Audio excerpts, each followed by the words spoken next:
Welcome to Broncos Country Tonight. We have a lot to get to in this show, and of course, we're going to be starting out with the news that came out earlier this week about Von Miller injuring his lower leg and what the implications ultimately are for that. Welcome to the show, Benjamin Allbright. How you doing? I'm doing as well as can be. Just 2 days ago, it was 90 degrees, and there was a healthy Von, and now why does it always snow on me? Yeah, 2020 is undefeated right now in being one of the worst. Did we miss Murder Hornets? Is that over? It just blew right through.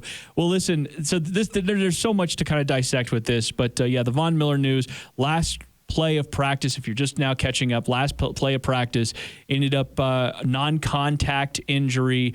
They're calling it a perineal tendon injury. The best case scenario, some optimism, somewhere around 3 months. Worst case, 5 to 6 months, which, of course, will put him out for the season. We'll see, of course, what the Broncos ultimately decide to do here. But what was your initial reaction? Well, it was all the air out of the balloon. My initial reaction was just, not Von.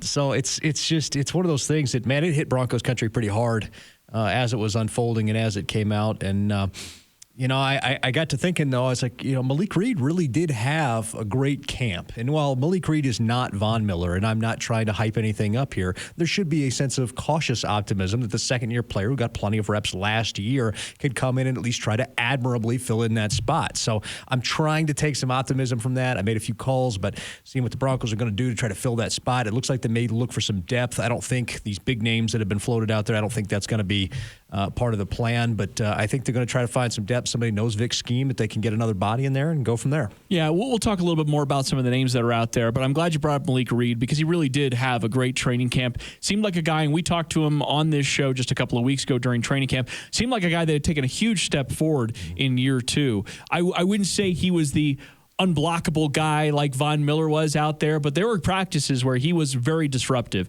And of course, Jeremiah Tachu also is going to factor in, and he is, again, somebody that Vic Fangio likes very much, very steady veteran that is important to have on this team. But I think a lot of people point immediately to, well, what's going on with Bradley Chubb? Because Bradley Chubb, of course, not filling in necessarily the void of Von Miller, but he's supposed to be the future pass rusher for this team.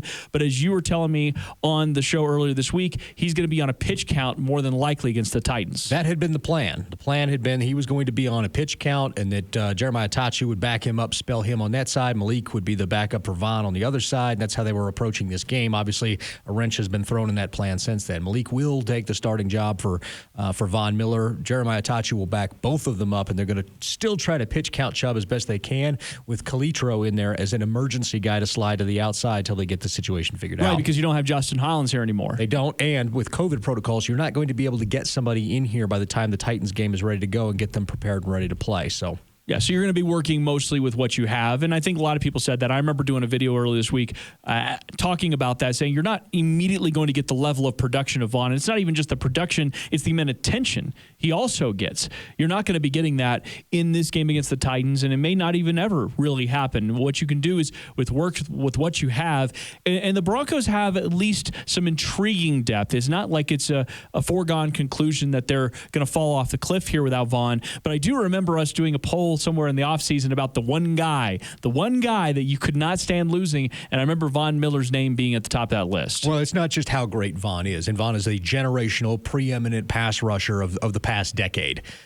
It's not just how great he is. You mentioned it just a minute ago. It's how much attention he demands and how that frees other guys up. Last year we saw with Bradley Chubb out, they were trying to basically triple team Von Miller. They'd stack two to one side, they'd chip with the running back, and he was still almost getting home. I mean, he got home for a few sacks, but he's still almost getting home on a lot of them. And so now you're not going to do that. Offenses can take a more balanced approach against the Denver Broncos is going to make playing defense that much tougher.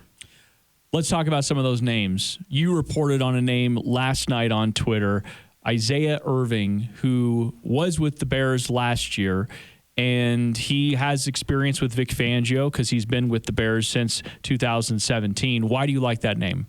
Well, he's got scheme familiarity. He's a guy that you can drop right in who knows and understands what he's supposed to do. And right now in the early part of the season, that's a big thing. You need somebody you don't have to ramp up, and he's available to be able to do that. He's got the right body size, 6'3", 255. A guy without a lot of wear and tear on him, has gotten in, has some game experience. So it's not like this is just somebody that the moment's going to be too big for him. So, I think that he's a guy that you could bring in temporarily. And if you're looking for something else and you feel like you're going to be competitive and you want to make a deal, go out there, for instance, and get like a Ryan Kerrigan or something like that. This buys you time to be able to do that instead of going out there and throwing too much money or draft picks at something that you're not 100% sure on. I'm glad you brought up Kerrigan. That's getting a little bit of run on social media, and he's got 1 year left on his deal out there in Washington. They brought in Chase Young. They're obviously looking to move on. That seems pretty evident. In fact, I think he's even second team on that roster. That's how deep they are at pass rusher. Right. Ryan Kerrigan is a second teamer. What do you think about that? I mean, there are people that throw out there that, well, the Broncos moved on from Todd Davis in part because they don't want to take on extra salary cap situation right now. But this is a different circumstance. You're making decisions like in draft day. We live in a different world now, right? So that's what this kind of strikes me as. What you were making decisions last week or even into the weekend was based on having one of the preeminent pass rushers on your roster and available for the start of the season. That is no longer the case. You do have to think a little bit outside the box here. Well, right, and Kerrigan really isn't a fit for what they want to do anymore. They've got so much depth with Sweat and Young and all those guys. They just have a surplus. Kerrigan's on the last year of a deal, could wind up being something that could be beneficial. You bring him in here for the Broncos and give him a chance to maybe play out on him. I don't know that that's going to get done, but there is some interest there. So we'll see how that shakes out. But in the interim, right now there are names, and the one I've given you was Isaiah Irving. There are names that'll help float you through to that point, and that's what you need to be concerned about right now. Take care of the next 2 weeks, and then you can worry about trying to get a trade or anything else. See, you had an opportunity to be like, bring in Terrell Suggs, bring in Clay Matthews, Cameron Wake. No, none of those names.